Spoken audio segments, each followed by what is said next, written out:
So now we're searching for the magic frequency. And we start with 100 hertz, and we look through the microscope to see if anything's happening. We watch for 5 minutes. Nothing happens. We try hundreds and hundreds of frequencies, if not thousands, until we find the magic combination. Because we believed there just had to be a better way.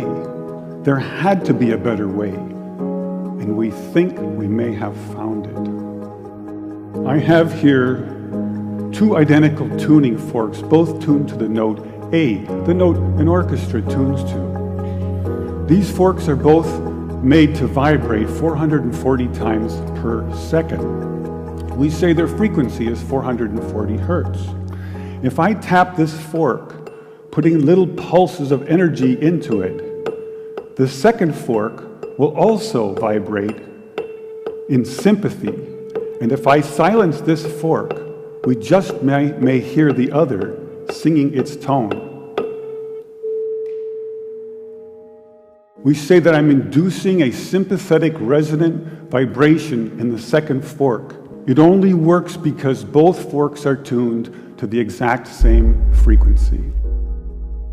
Now, many of us have seen this very charming young man on the internet who shatters crystal glasses with his powerful voice. But if you watch him carefully, you'll see that first he taps the glass with his finger and listens. The glass sings its natural resonant pitch. Then he takes a deep breath and sings a loud, long note. He induces a resonant vibration in the crystal glass. The vibration grows larger and larger and larger until the glass is shattered. On the other end of the scale, we have a giant bridge made out of concrete and steel, a suspension bridge, the Tacoma Narrows Bridge. Cars and trucks and buses are going over it every day. And unfortunately, where they built this bridge, there was a steady wind blowing across it. And one day this wind induces a small vibration in the bridge, hardly noticeable.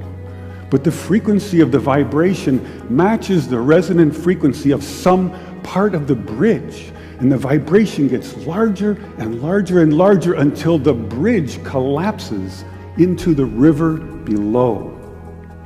A destructive resonant frequency. So on one end of the scale, we have a giant concrete and steel bridge destroyed by resonance. And on the other, we have a small crystal glass shattered. So maybe we could shatter something even smaller, something really small, something you would need a microscope to see. Maybe we could shatter a living microorganism. So maybe we could change a biological living liquid crystal with a special electronic signal. But in order to do that, we would need some kind of device. So we search the US patent database, and we find this invention by a physician, Dr. James Bear of Albuquerque, New Mexico. It's called a resonant frequency therapy device, and its purpose is to induce a resonant vibration in a living organism or cell. If I put in, say, 100 hertz, out will come 100 pulses per second. If I put in 200 hertz, we'll get 200 pulses. So now we're searching for the magic frequency. And we start with 100 hertz, and we look through the microscope to see if anything's happening. We watch for 5 minutes. Nothing happens. So we try 101 hertz. We look through the scope for 5 minutes, and nothing happens. So we try 102, 103, and so on. Over the course of 15 months, we try hundreds and hundreds of frequencies, if not thousands, until we find the magic combination. The answer is you have to have 2 input frequencies, one low, one high, and the higher frequency must be 11 times the lower. It's what we musicians would call the 11th harmonic. And when we add the 11th harmonic, we begin to shatter microorganisms like a crystal glass. These are the first videos taken. We showed these videos to our friends in the biology department. They said they hadn't seen anything quite like it. Seems to be a new phenomenon.